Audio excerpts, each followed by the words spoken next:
ಸಂವಿಧಾನ ವಿರೋಧಿ ಕಾಂಗ್ರೆಸ್ ಸರ್ಕಾರಕ್ಕೆ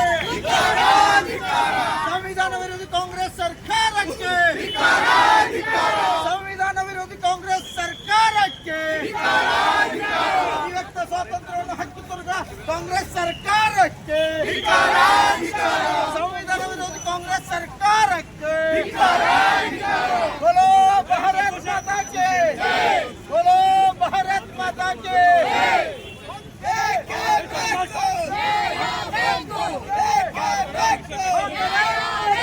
वंदे मातरम वंदे मातरम भारत माता की जय भारत माता की जय संविधान विरोधी कांग्रेस सरकार के संविधान विरोधी कांग्रेस सरकार के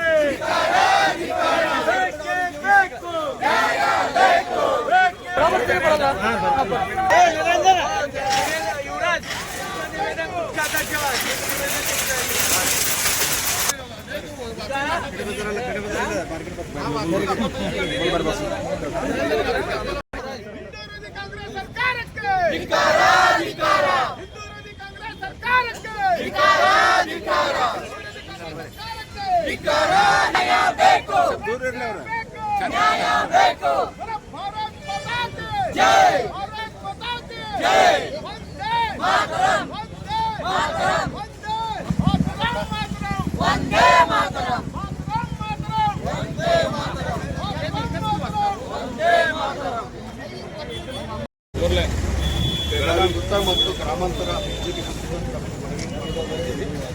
ಮನವಿಯೆಂದರೆ ಕರ್ನಾಟಕ ಸರ್ಕಾರವು ಅನುಷ್ಠಾನಕ್ಕೆ ತರುತ್ತಿರುವ ಕರ್ನಾಟಕ ದ್ವೇಷ ಭಾಷಣ ಮತ್ತು ದ್ವೇಷ ಅಪರಾಧಗಳ ಅತ್ಯುನ್ನತ ವಿಧೇಯಕ 2025 ವಿರುದ್ಧ ನಾವು ಪ್ರತಿಭಟನೆ ಕುರಿತು ಮನವಿ ಸಲ್ಲಿಸುತ್ತೇವೆ.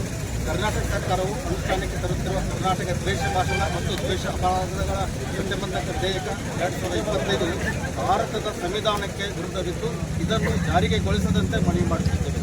ಇದು ನಾಗರಿಕರ ಮೂಲ ಹಕ್ಕುಗಳನ್ನು ಕಸಿದುಕೊಳ್ಳುತ್ತದೆ. ಸಂವಿಧಾನ 19 ಪರಿಚ್ಛೇದ 2 ಪರಿಚ್ಛೇದದಡಿ ಬ್ಲಾಕ್ ಹಕ್ಕು ಅಥವಾ ಅಭಿವ್ಯಕ್ತಿ ಸ್ವಾತಂತ್ರ್ಯದ ಉಲ್ಲಂಘನೆಯಾಗಿದೆ.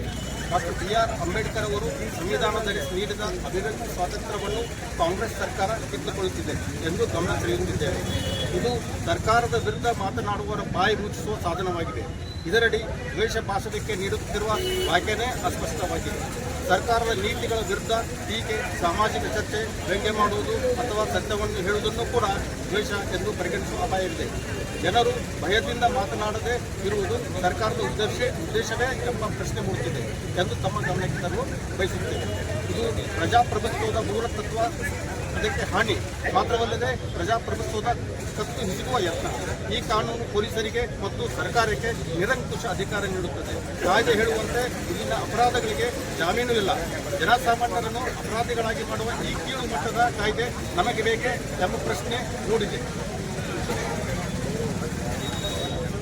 ಇದರಡಿ ಪ್ರತಿಬಂಧಕ ಕ್ರಮಗಳನ್ನು ಸಹ ಉಲ್ಲೇಖಿಸಲಾಗಿದೆ.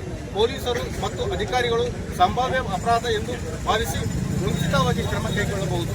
ಇದರಿಂದ ಪ್ರತಿಭಟನೆಗಳು, ಸಭೆಗಳು ಮತ್ತು ಸಾಮಾಜಿಕ ಚಳುವಳಿಗಳನ್ನು ತಡೆಯುವ ಉದ್ದೇಶ ಇರುತ್ತಿದೆ. ಈ ವಿಧೇಯಕದಿಂದ ಸಾಮಾಜಿಕ ಕಾರ್ಯಕರ್ತರು, ಪತ್ರಕರ್ತರು, ಸಾಮಾಜಿಕ ಮಾಧ್ಯಮ ಬಳಸುವವರು ಹೆಚ್ಚು ತೊಂದರೆಗೆ ಸಿಲುಕುತ್ತಾರೆ. ಪ್ರಜಾಪ್ರಭುತ್ವದಲ್ಲಿ ಮಾಧ್ಯಮ ಮತ್ತು ಜನರ ದನಿಯನ್ನು ನಾಶಪಡಿಸುವ ಇಂಥ ಕಾಯ್ದೆ ಯಾವ ಕಾರಣಕ್ಕೂ ಜಾರಿಗೆಯಾಗಬಾರದು ಎಂದು ಬಿಜೆಪಿ ತಿಳಿಸುತ್ತದೆ. ಅನ್ಯಾಯ ಅಥವಾ ಸರ್ಕಾರದ ತಪ್ಪುಗಳ ಬಗ್ಗೆ ಮಾತನಾಡಿದರೆ ಭಾವನಾತ್ಮಕ ಹಾನಿ ಎಂದು ಆರೋಪಿಸಿ ಬಂಧನ ಮಾಡಲು ಇದು ಪೊಲೀಸರಿಗೆ ಅಧಿಕಾರ ನೀಡುತ್ತದೆ. ಪತ್ರಕರ್ತ ತನಿಖಾ ವರದಿಗಳು ಕೇಸಿನ ತೂಗುಗತಿ ಎದುರಿಸಬೇಕಾಗುತ್ತದೆ. ಸಾಮಾಜಿಕ ಮಾಧ್ಯಮದಲ್ಲಿ ಹಾಸ್ಯ ಅಥವಾ ಟೀಕೆಯನ್ನು ದ್ವೇಷ ಎಂದು ಕರೆದು ಬ್ಲಾಕ್ ಮಾಡಬಹುದು, ಕಾನೂನು ಕ್ರಮ ತೆಗೆದುಕೊಳ್ಳಬಹುದು. ಸಾಮಾಜಿಕ ಸಾಮರಸ್ಯದ ಹೆಸರಿನಲ್ಲಿ ಅಭಿವ್ಯಕ್ತಿಯನ್ನು ನಿರ್ಬಂಧಿಸುವ ಮೂಲಕ ಪ್ರಜಾಪ್ರಭುತ್ವವನ್ನು ದುರ್ಬಲಗೊಳಿಸುತ್ತದೆ. ಈ ದೇಶದ ನಾಗರಿಕರ ಸಂವಿಧಾನದ ಹಕ್ಕುಗಳನ್ನು ರಕ್ಷಿಸುವುದು ನಮ್ಮೆಲ್ಲರ ಕರ್ತವ್ಯ. ಈ ಕಾನೂನು ನಾಗರಿಕರ ಸ್ವಾತಂತ್ರ್ಯವನ್ನು ಕಿತ್ತುಕೊಳ್ಳುತ್ತದೆ. ಹೀಗಾಗಿ ಇದನ್ನು ಜಾರಿಗೆಯಾಗಲು ಅವಕಾಶ ನೀಡಕೊಡುತ್ತದೆ ಎಂದು ನಾವು ಮನವಿ ಮಾಡಿಕೊಳ್ಳುತ್ತೇವೆ.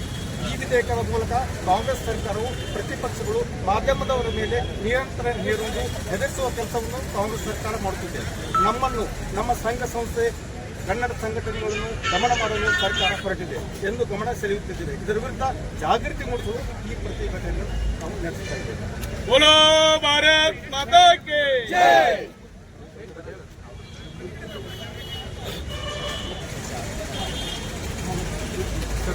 बोलो भारत माता की जय.